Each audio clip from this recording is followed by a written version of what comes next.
Mercredi 7 janvier 2026. Mesdames et messieurs, bonsoir et merci d'être avec nous dans cette nouvelle édition que je vous invite à suivre jusqu'à son terme. À l'une de l'actualité, au total, 602 ménages, soit 2270 personnes, se retrouvent sans abri dans les régions Analamang et Alochamangour à la suite des fortes pluies provoquées par le cyclone Grant, selon le rapport du BNGRC publié ce jour. Le bilan fait également état de 11 décès.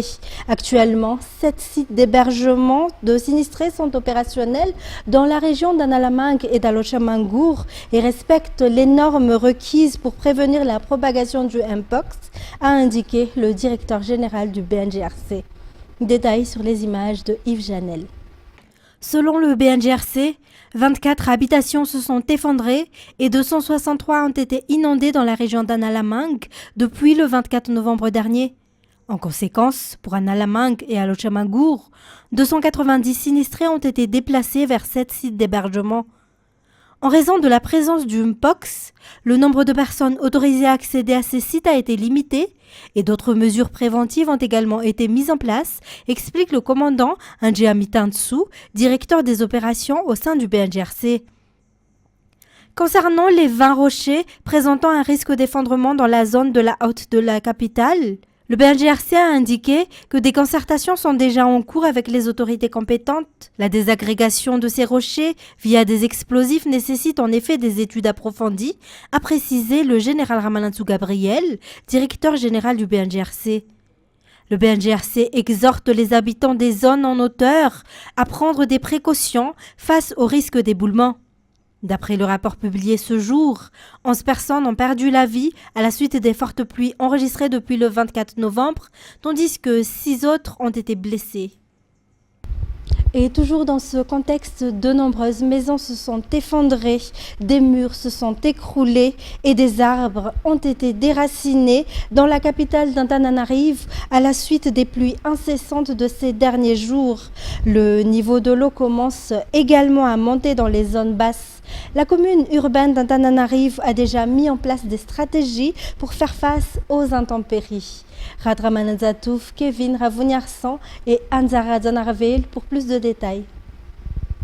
Du 23 décembre à ce jour, on recense au total 46 dégâts du fait des fortes pluies dans la capitale, notamment des maisons détruites, des murs effondrés et des arbres déracinés.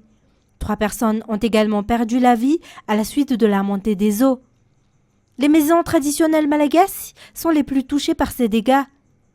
Les zones en hauteur sont aussi particulièrement concernées par les effondrements et les glissements de terrain, selon le directeur de la gestion des risques et des catastrophes au sein de la commune urbaine d'Antananarive. Des sites d'hébergement ont déjà été mis à disposition pour accueillir les familles sinistrées, a-t-il précisé. Outre les zones en hauteur, où les glissements de terrain sont fréquents, la montée des eaux affecte également les zones basses. Cette situation pourrait engendrer d'autres problèmes, notamment l'apparition de maladies, ce qui suscite des inquiétudes en ce moment. Comme solution, la commune urbaine d'Antananarive procède au pompage des eaux dans les zones touchées par ces inondations. Concernant les gros rochers menaçant de s'effondrer dans les zones en hauteur, la commune urbaine d'Antananarive travaille en collaboration avec les autorités compétentes afin d'assurer la protection des habitants et de préserver les vies humaines. Et face aux situations à risque susceptibles de provoquer des catastrophes durant cette période estivale, le chef des sapeurs-pompiers au sein de la commune urbaine d'Antananarive a indiqué qu'il est possible de les contacter à tout moment. En plus du numéro vert 118, ils sont également joignables via le 033 15 801 01, le 034 11 080 86, le 032 32 111 19, a-t-il précisé. Par ailleurs, il a appelé chaque ménage ainsi que les riverains à faire preuve d'une vigilance permanente face à toute situation suspecte. Dans un tout autre sujet, des lacunes dans les services fournis par l'État constituent un obstacle pour le monde de l'entrepreneuriat et de l'investissement dans le pays, selon le rapport Business Ready 2025 publié par la Banque mondiale. Le rapport souligne que des lois existent, mais que leur application fait défaut. Les détails. Des lois existent, mais leur application demeure difficile à Madagascar. C'est ce que révèle le rapport Business Ready 2025 de la Banque mondiale, qui met en avant les faiblesses de la gouvernance administrative comme l'un des principaux freins à l'entrepreneuriat et à l'investissement dans le pays. L'entrepreneuriat et l'investissement exigent de nombreuses démarches, notamment l'accès au foncier, le paiement des impôts, ainsi que les procédures liées aux services douaniers pour ceux qui en ont besoin. Les étapes à suivre sont longues et complexes selon toujours ce rapport. Cette situation s'explique notamment par l'absence de transition numérique complète au sein de l'administration. En conséquence, les entrepreneurs sont contraints de multiplier les documents administratifs et les contacts avec plusieurs services. Les délais s'allongent et les coûts augmentent. Les petites et moyennes entreprises locales sont les premières et les plus durement touchées selon le rapport. Cette situation a un impact direct sur la dynamique économique et favorise le développement du secteur informel. Pour la Banque mondiale, le problème ne peut être résolu par la seule promulgation de nouvelles lois. Il est donc urgent de réformer l'administration, de simplifier les procédures et d'accélérer la transition numérique.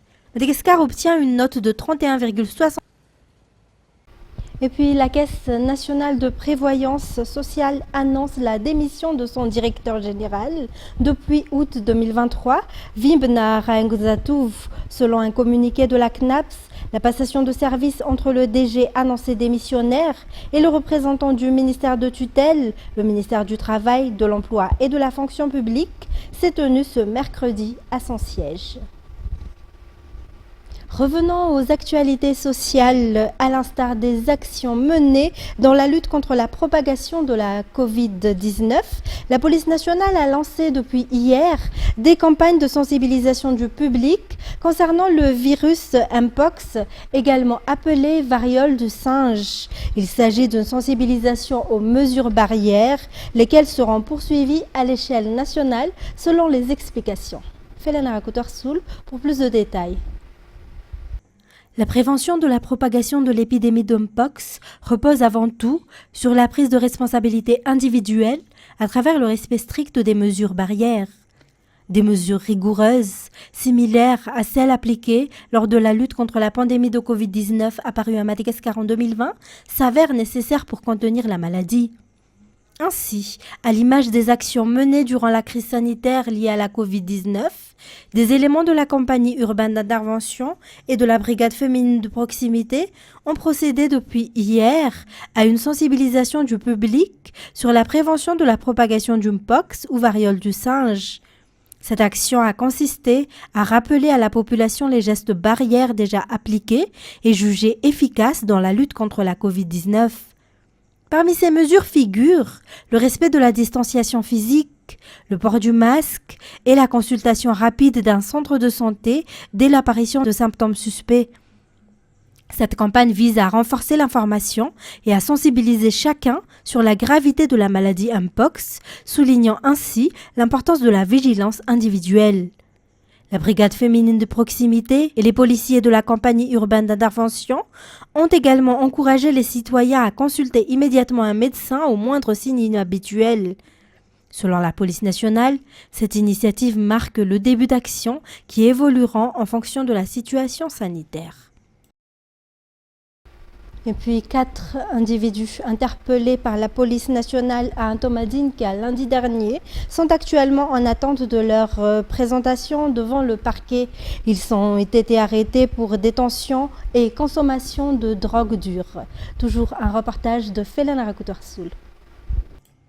Les 4 individus arrêtés par le service de lutte contre les stupéfiants d'Anoussi le lundi 5 janvier à Antomadinsk attendent leur déferment devant le parquet pour détention et consommation de drogue dure de type Roro. Selon les informations recueillies, c'est grâce à des renseignements fournis par des personnes de bonne volonté que la police a pu procéder à leur arrestation. 8 sachets de Roro ont encore été découverts en leur possession lors des fouilles. Les suspects ont ensuite été conduits au poste de police pour l'ouverture d'une enquête, en attendant leur présentation devant la justice. Il est à rappeler que la détention et la consommation de stupéfiants sont strictement interdites par la loi et passibles de peine d'emprisonnement. L'exploitation du fleuve Betsbouk, le renforcement de la sécurité ainsi que la réhabilitation du pont du troisième radier reliant Ambatbouene à Anjanfask figurent parmi les priorités du district d'Ambatbouene. Le lancement de l'appel d'offres pour les travaux de ce pont est prévu au cours de ce mois de janvier. Cette année, les députés du district apporteront également leur soutien aux familles disposant de dépouilles mortelles conservées ailleurs et nécessitant leur rapatriement, en complément des actions sociales déjà menées jusqu'à présent. C'est Enran Irlande. La charité bien ordonnée commence par soi-même, a déclaré le député d'Ambatbouene lors de la distribution de dons, notamment des couvertures et des vêtements, en faveur des personnes atteintes de troubles mentaux dans l'ensemble des Fukutan du centre urbain de la commune d'Ambanvuj, Ambatbouene, en ce début d'année 2026. La distribution de produits de première nécessité s'est également poursuivie pendant 3 jours auprès de différentes catégories de bénéficiaires, marquant la célébration du Nouvel An. Il a été annoncé qu'un suivi régulier de la prise en charge de ces personnes atteintes de troubles mentaux sera désormais mis en place. De nombreux projets devraient également avoir un impact positif sur l'économie des habitants d'Ambatbouene cette année, notamment dans le cadre de la réhabilitation des infrastructures. Selon toujours les explications, les députés du district prévoient cette année d'apporter une aide aux familles d'Ambatbouene ayant des dépouilles mortelles conservées dans différentes régions et nécessitant leur rapatriement vers Ambatbouene. Passons à présent aux actualités internationales. Donald Trump étudie plusieurs options pour acquérir le Groenland, y compris utiliser l'armée, a déclaré sa porte-parole. De quoi attiser encore l'inquiétude en Europe sur le sol de l'île arctique, territoire autonome danois. France 24. Les États-Unis, bel et bien déterminés à acquérir le Groenland. Dans un communiqué, la porte-parole de la Maison-Blanche a confirmé les intentions de Donald Trump. Le président américain a fait savoir clairement qu'acquérir le Groenland était une priorité de sécurité nationale pour les États-Unis. Et c'est vital pour tenir en respect nos adversaires dans la région arctique. Le président et son équipe discutent de plusieurs options pour remplir cet objectif important de politique étrangère. Et bien sûr, utiliser l'armée américaine est toujours une option à la disposition du commandant en chef. Un ton déterminé qui accentue l'inquiétude du Danemark qui exerce sa souveraineté sur le territoire. Son gouvernement appelle à des pourparlers rapides avec le chef de la diplomatie américaine, Marco Rubio. Les alliés européens, dont la France et l'Allemagne, lui ont apporté leur soutien dans une déclaration commune. Mais selon ce spécialiste, les Européens seraient incapables de réagir à une annexion américaine, un acte qui mettrait en péril l'OTAN. Quelle serait la réaction de l'Europe?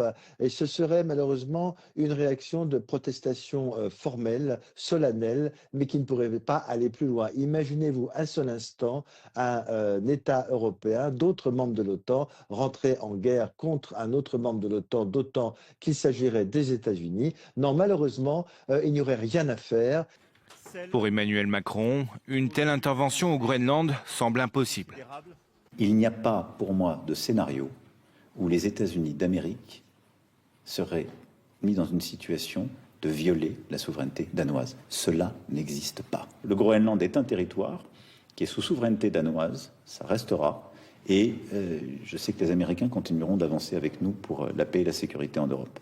Selon le Wall Street Journal, le secrétaire d'État américain Marco Rubio aurait tempéré les menaces de Donald Trump devant les parlementaires américains.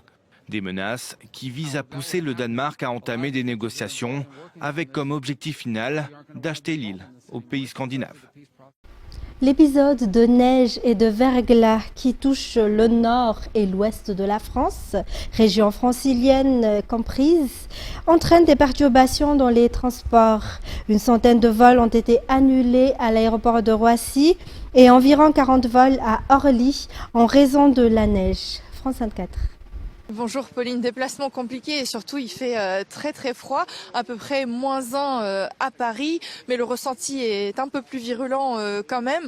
En tout cas, vous l'avez dit, la circulation est impactée partout en France, mais ici aussi en région parisienne. Plus aucun bus ne circule jusqu'à nouvel ordre. En tout cas, c'est ce qu'a expliqué la RATP. Pour le moment, la circulation des métros et RER est plutôt fluide, normale, mais bien entendu, cela va dépendre de l'évolution des conditions météo tout au long de la journée. Sur les routes, les poids lourds sont interdits de circulation dans certaines régions, comme en Île-de-France, dans l'ouest de la France ou encore le centre Val-de-Loire. Et pour des mesures de sécurité, les véhicules légers vont devoir ralentir sur les routes. La circulation est limitée à 70 km/h. Le ministre des Transports, Philippe Tabarot, a fortement conseillé aux usagers, aux automobilistes de ne pas prendre la voiture aujourd'hui, de ne pas se déplacer. Du côté des transports aériens, plus d'une centaine de vols a été annulée entre les deux aéroports, Roissy, Charles de Gaulle et Orly. En tout cas, depuis le début de la semaine, ces conditions météo ont provoqué beaucoup de dégâts, de bouchons et surtout beaucoup de morts.